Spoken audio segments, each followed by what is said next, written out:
Okay, good afternoon, everyone. Hope you all had a good lunch. I'm doing this without the room microphone. Is that okay? Only for the recording.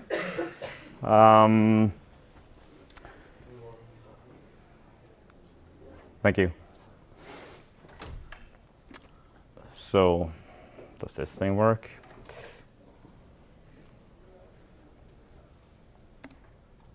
So, you probably have not seen me before, even though you go to these technology conventions maybe from time to time. That's because this is the first time I'm doing a talk ever, so bit nervous. You guys nervous? No? Well, we'll do fine. So, who am I? Well, first of all, I'm a happily married father of two children. And that's why I'm here. But secondly, well, I'm also the proud owner of a 1968 Ford 3000 tractor with the optional front loader. But thirdly, I'm an employee at Barco, where I'm a software architect, a C++ developer. Barco was founded in 1934 in Belgium. Started off making radios, but now Barco makes a whole variety of imaging devices. In 2012, Barco acquired the Norwegian company Projection Design, and where I was working at the time. And now Projection Design became the Norway office of Barco, and we're currently 150 employees-ish, where R&D is 40 people, and software department is 8, mainly C++ developers. So I'm here to tell you a little bit about our technology, how we use technology in our embedded platform, and how, just to give you an insight to a real life embedded platform. So we make projectors. That's a projector as well, but we do not make projectors for this regular type of meeting room setup. We make projectors for specialty markets. That's for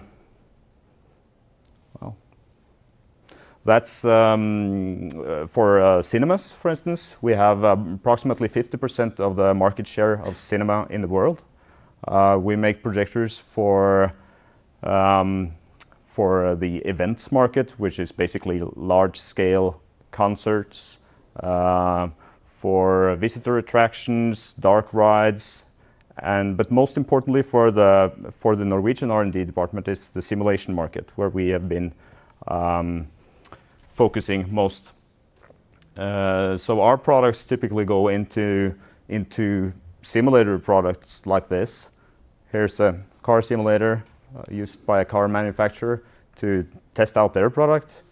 And also, obviously, it can be used by race car drivers to learn the course before they actually go and drive there. Our products go into flight simulators, both military and commercial flight simulators. Commercial airline pilots have a really high demand on training in simulator each year to train for emergency situations and so on. From the outside, such a simulator looks like this. It's mounted on a hydraulic base so that the whole thing can move. So that basically makes the physical stress on the projector very high, so that it can withstand all the shaking of the airplane when they're flying. We're not making the simulator itself; we're making the projector, but that makes our users, the end user, don't really see the projector. They see the simulator. But our users that are working towards our projectors are the integrators making these simulators. So it's very important for us to remember that the customer is really an integrator and making sure that his life is easy. Another installation, helicopter simulator. With a wide field of view that you have in a helicopter, you need up to 13 or 14 projectors in total to cover the entire field of view, in down the floor and above and everywhere.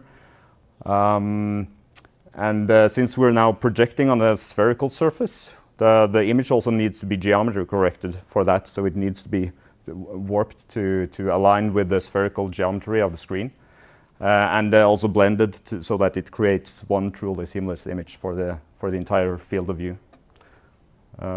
Last simulator showing you is a ship bridge. Here you can see the projectors sitting down here on the left. This is not a motion platform, and obviously it's seen from the outside. It has a 360-degree view for the ones inside the simulator, where it looks something like this, where the captain and the crane operator can sit and do training in different scenarios. Okay, so that's what we make. What's inside these projectors? We created a common firmware, embedded platform, basically electronics and FPGA and software platform, so that we could use that across all our products, not only in the simulation market, but also in the other markets. They have slightly different requirements, but mostly it's the same.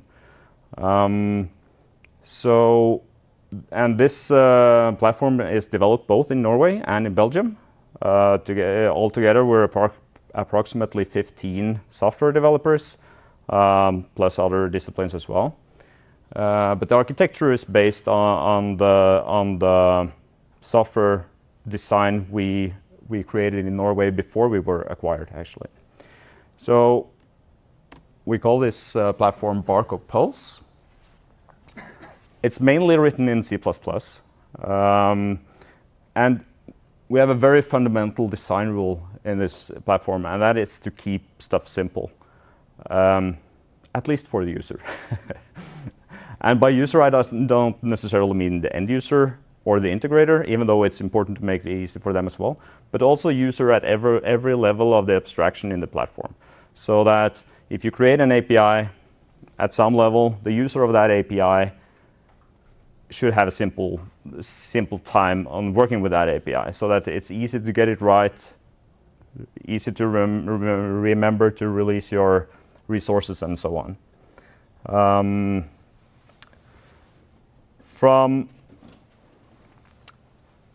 If I now want to give you an overview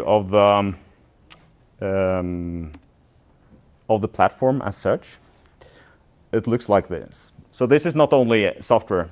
The software part sits in the CPU, obviously. But this is the somewhat simplified view of the stuff that's inside the projector. So at the heart of it all, there's a big FPGA, which decodes the different input formats that we get in, the HDMI, the DisplayPort, and the others, SDI, VGA, whatnot, that we get in. It receives them, pre-process, and then do all the scaling, geometry corrective scaling, before it sends it out to the DMD. The DMD is a very interesting device. It's the actual imaging device inside the projector. It consists of approximately 4 million mirrors, and it's 2 centimeters across. So, and each of these mirrors can be toggled in an on and an off position more than 10,000 times a second. And when we illuminate the DMD with laser light, first blue, and then showing the blue contents on the DMD, and project that light out through the lens, you get the blue image on the screen. And then green, and then red, and in fast succession, you will get what seems to the human eye as a stable image. If you would film this with a high-speed camera, you would see it blinking all over the place. But to the human eye, it's a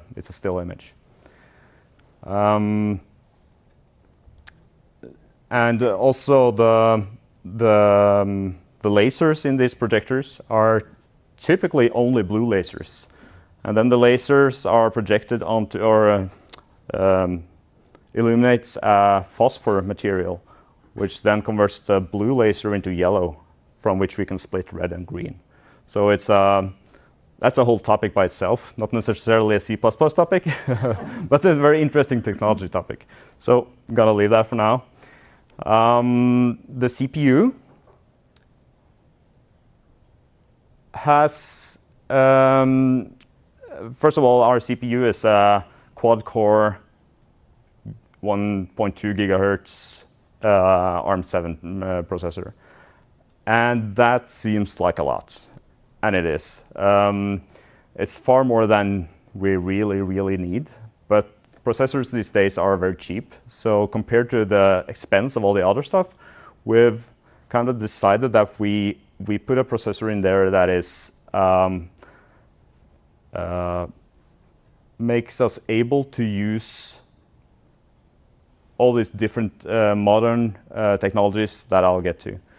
So that we're not squeezed on CPU cycles and memory and such. There's a gig of memory in there, amongst others.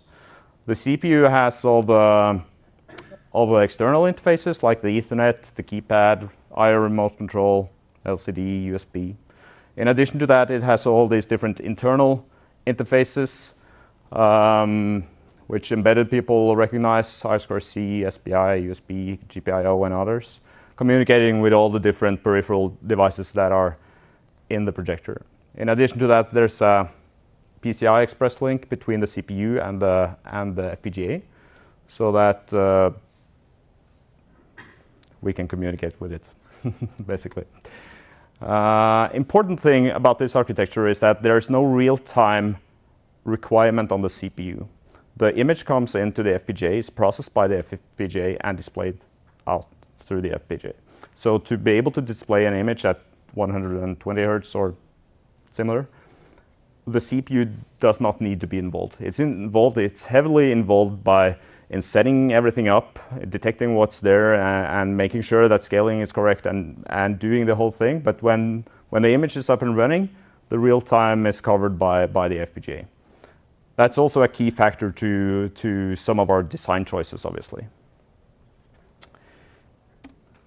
So, talking about the software stack, which is in the CPU, we based this on Linux.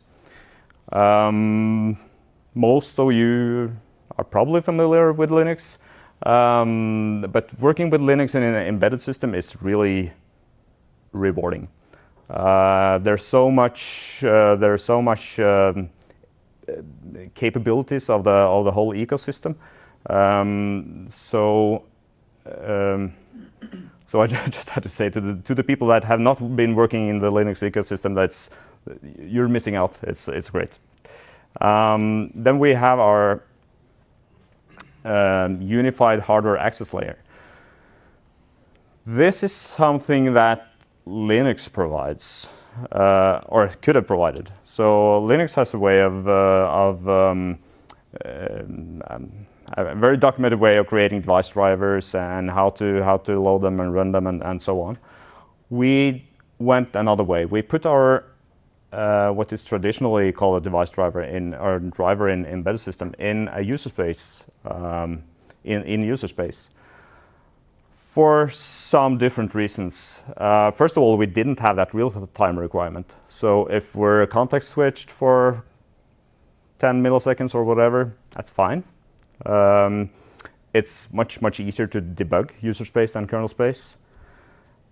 It enables us to use C++, which is very important, so that we can have type safety, we can have RAII, we can have symbolic names for all the register access and so on. So it's very easy for the layers above to be able to interface with the hardware in a logical way. It makes it easy to use again. Above that hardware access level layer, we have a set of services, and these services provide functionality. So like functionality that the end user care about. If you want to set the brightness, or if you want to adjust the laser power, if you want to do something with a geometry correction or set your IP address, all those are high-level functions that the user cares about and need to communicate with these services to accomplish that. Also, some of these services need to talk together to accomplish a bigger task. These reside in different processes in Linux. So by default, they cannot talk to each other, and also the user cannot talk to them. So we decided to use dbus, which is open source, widely used inter-process communication bus. It's widely used, at least on desktop Linux, to send messages on the desktop. But we found it very suitable for this as well. So now that services can talk to each other, still the user cannot access anything, which is where we decided to create something which we call the facade. It implements the facade design pattern. Who would expect? And that exposes a unified API towards the user, so that he doesn't need to know whether he's talking to service A or service B. We can split that up however logically we think it makes sense on the application layer, but the user still sees a unified API.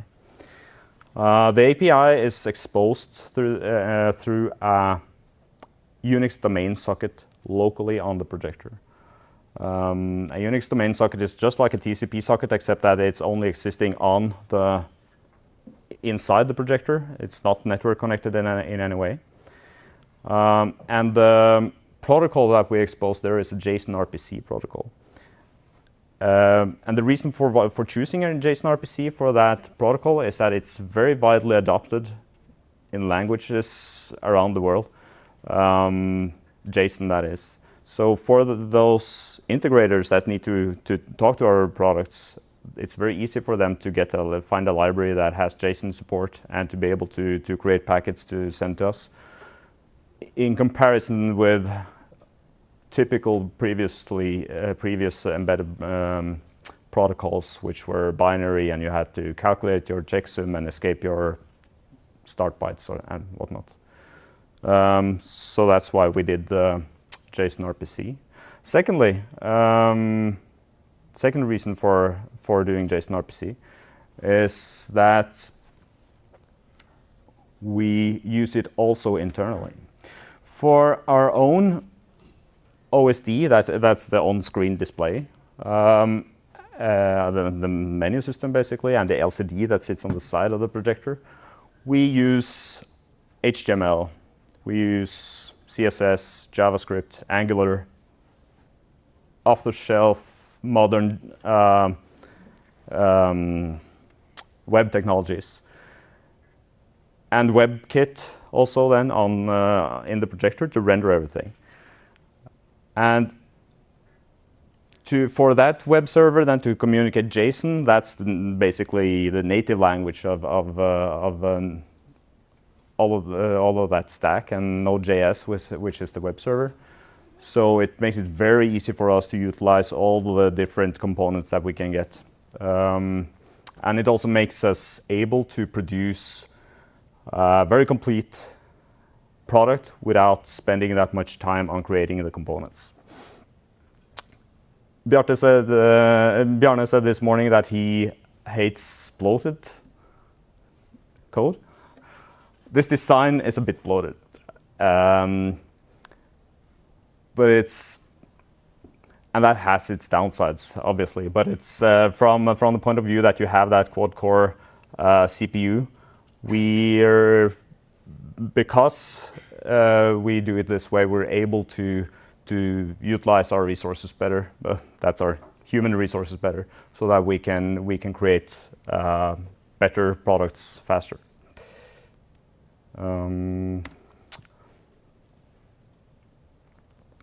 Lastly, there's a set of protocol converters that convert this protocol to the outside world.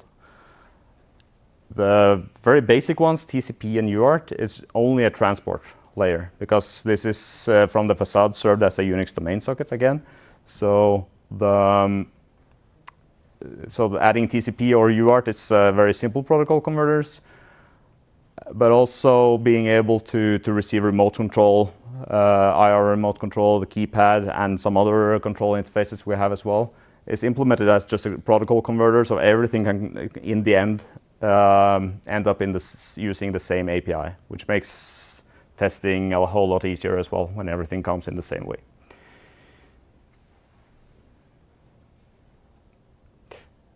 Okay. So let me talk a little bit more about that IPC bus and how the services attach to those, because that's can be quite tricky. So what we do, we start off with an interface description. This is it's not code, it's not C++ code, but it's a machine-readable format that describes the interface. And then we run this through code generation, and we generate these 3 files.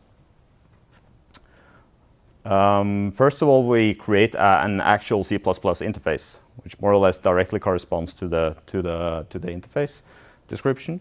But it also then defines the types that are used within that interface description and so on. So everything is very nicely, strongly typed. Then it also creates a skeleton implementation. A skeleton in IPC talk, for those who don't know, is it's a class that, or it's a module, a class that sits between your implementation and the bus that helps expose your service on the bus. So it takes care of when someone tries to call you, a method call from the bus, it will deserialize all the parameters. It will make the actual function call. It will take the return value and maybe the exception that was thrown and serialize those and put it back on the bus, so that the actual implementation doesn't need to care about the bus work at all. On the other hand, we also create the stub, which is a placeholder object you use in a remote process to be able to communicate with this service. So it inherits the same interface as the actual service, but it's not the actual implementation. It will take your method call and it will serialize your arguments, pass them over the bus so that the skeleton receives it and back and forth. So that the client code doesn't need to know that it's talking to the bus. It knows that it's talking to something that implements the service interface, and everyone's happy. Taking that part of doing all the IPC work out of the day-to-day work of the developer, so that he doesn't need to create the thousands of lines of boiler code for every service that is made, is a tremendous help, and it makes everything easier. It makes it easier to do it right instead of making some sort of shortcut because you didn't have this. I didn't list the actual implementation here, but it's that's something you need to implement manually. You need to inherit the interface and implement your service. The interface description could look something like this. There's an interface. It's called cow. It has an enumeration. It has a method which returns that type that was defined above. It has a property, weight. Its type for this talk was int because it was short, it fit on the slide. The property access is read-only, and it also has a signal move. Simple and clean. The generated interface will look like this. There's an enum class milk type with the enumerators. There's pure virtual functions for the method milk. There's a getter function for the read-only property. There's no setter function since it's read-only, and there's a function to get the signal moo. Couple of things to note here is that, well, observable is something that it's the observable pattern. It's our implementation, so that you can actually observe properties and make sure you're told whenever they change. And that whole pattern is also implemented in the skeleton and stub, so that if a property change in the service, that property change will propagate through the bus to all the clients that are listening, including out through the facade, so that external clients are notified as well if they subscribe to it.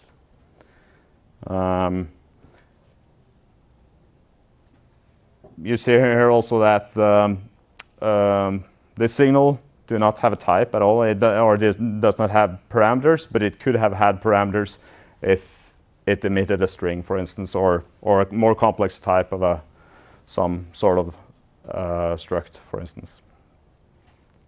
We also automatically generate stream operators, so that it's very easy for, or so that it's possible, first of all, for the skeletons and the stubs to serialize and deserialize correctly all the custom values.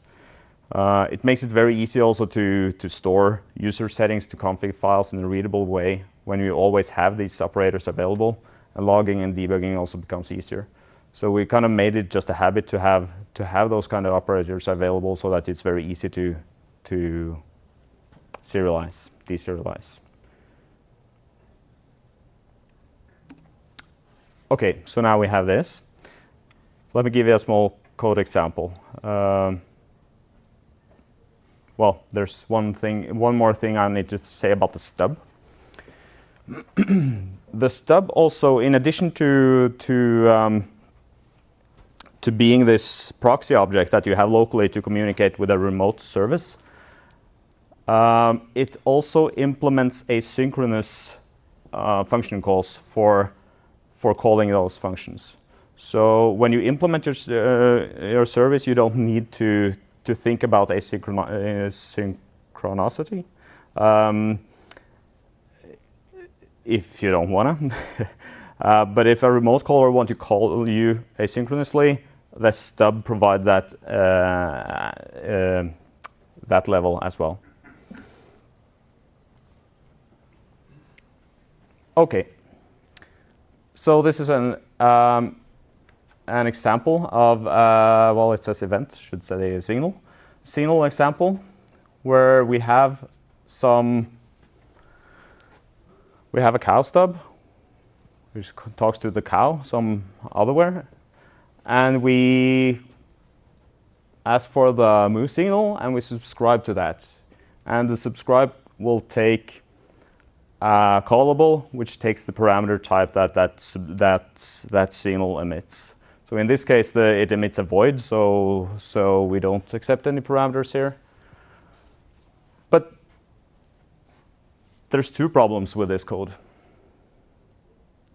Anyone care to guess? No? So first of all, there's a dangling pointer here. Because we made the stubs non-copyable.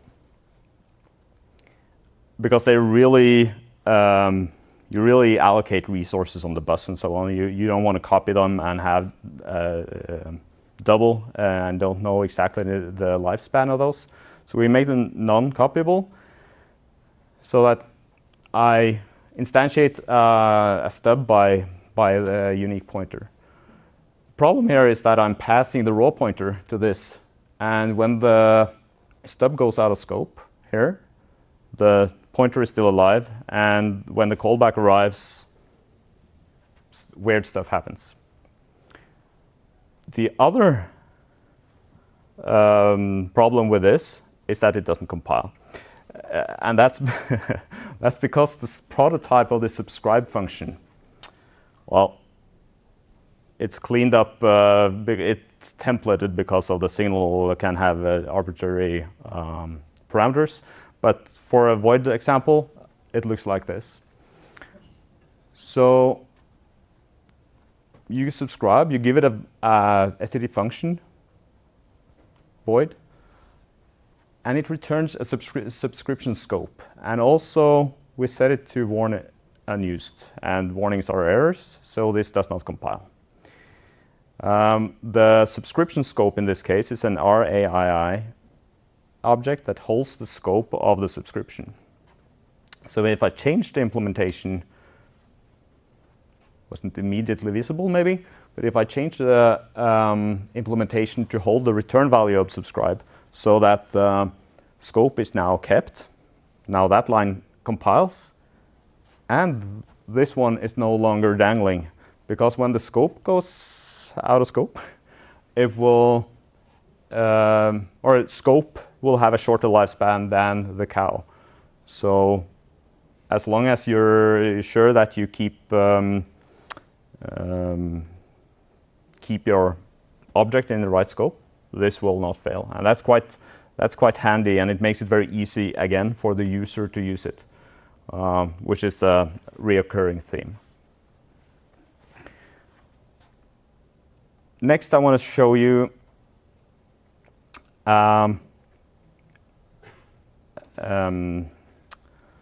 something which we call the event loop. It's an application local work scheduler. So in every one of these processes, we have an event loop which schedules work to be done.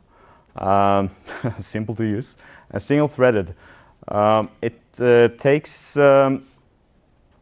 It basically takes a set of callables, void callables, and runs them on a single thread.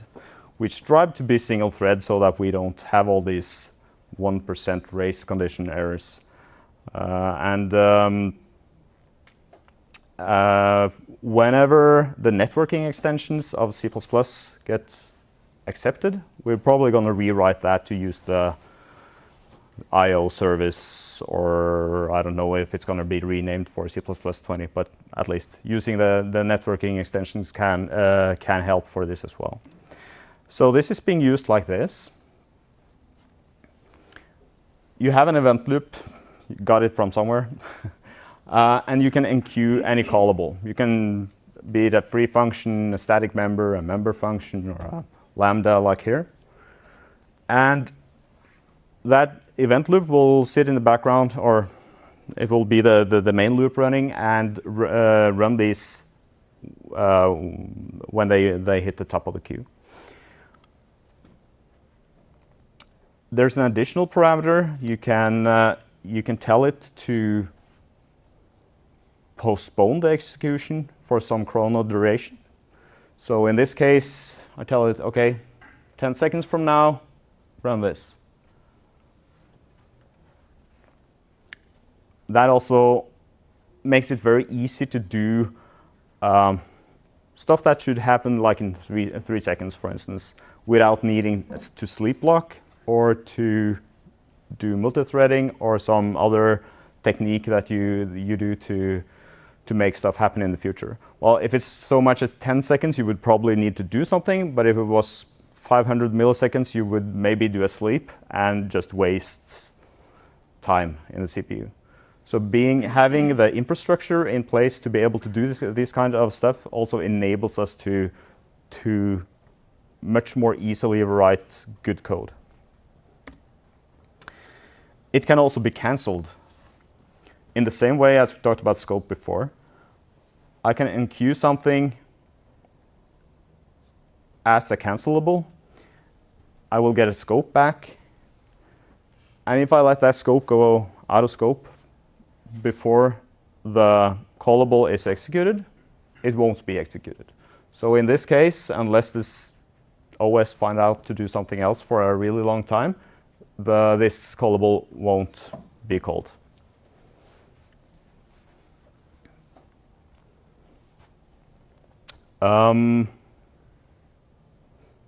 Okay. And then I want to show you something that ties it bit together. Remember I said that the stub also had asynchronous method calls available. So I create a cow. For simplicity, I'm assuming that the stub is now copyable, which is not, but for simplicity of reading. So I have this stub, and I enqueue that, okay, I want to run the function milk. I do not know how long that takes. So I call the async method. This will return immediately and let the event loop do other stuff. When the asynchronous call returns from the remote service, it will, in the background, the stub will pick that up and it will call the corresponding callback internally and make sure that the deferred object returned by that async function is filled and the then function is called. Then this callback will be executed, getting the milk type, which was returned from the milk. And we can process on that. This implements what is very common in the JavaScript world with the deferred promise pattern. So it's basically that pattern implemented in C++, and it's having modern C++, being able to implement patterns like this makes it very easy to make a single-threaded application, which is multitasking, not multi-threaded, but doing more stuff at the same time without needing to do all the tedious work of asynchronous programming. You can just do it like this, and you will get the desired result. That's basically what I had.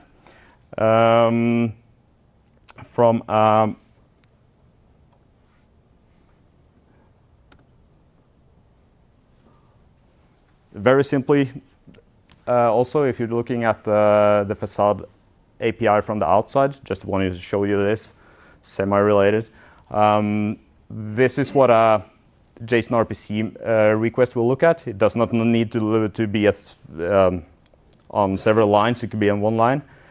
It also is asynchronous in nature, so that your ID that you pass in will be returned on your answer, so you can get your responses out of order. And it's very easy for JSON clients to utilize. Okay. Thank you. Questions?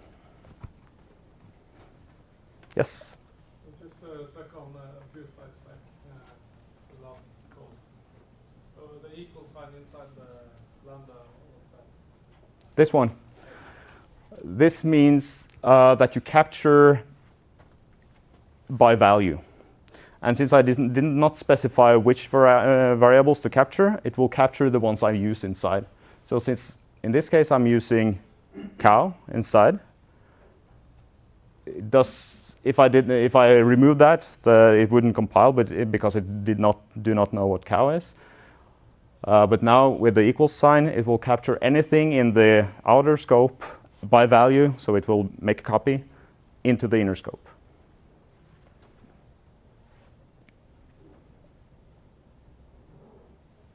You could also use a ampersand there to have it captured by reference instead. Or you could name your explicitly which variables you would like to capture.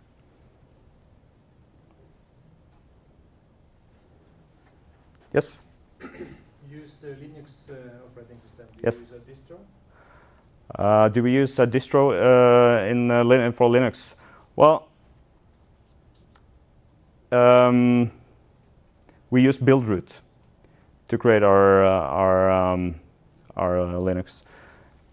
main reason for that is that the main maintainer of Buildroot is a Barco guy in Belgium. So we didn't wanna, we didn't even try to fight for that. we kind of just went with Buildroot because that was what our Belgium colleagues were using. Yes? One more. You could have probably selected JavaScript or Ruby or Elixir or something like this for the whole, instead of C++ in this case, because it doesn't seem you have any real-time requirements. Okay. Could you comment on if this has been like a successful project or people? So question is whether we could have used a more high-level language for this, and whether this has been, especially since there is no real-time requirement. And well, first of all, we had a legacy code base that we brought with us, that we were running on bare metal, that was implemented in C++. So we had some legacy reasons for using C++. Also, the knowledge base of the people was C++, so that's another reason. I'm showing you the really high-level stuff here for how the applications work, and that could have been written in anything. We talked about maybe running the really high-level application functionality in JavaScript, since we have that layer already. And that's a possibility, and it'll work. But we had, but there's a lot of low-level stuff here as well, which is, if not real-time critical, it's time critical. Like computing the geometry correction matrix for the entire thing. That's quite data intensive, CPU intensive. So there are quite some aspects that really need compute power, whereas the high-level application functionality, like milking cows, could be done in anything.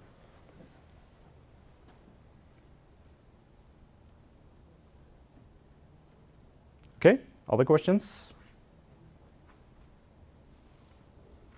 Okay, thank you.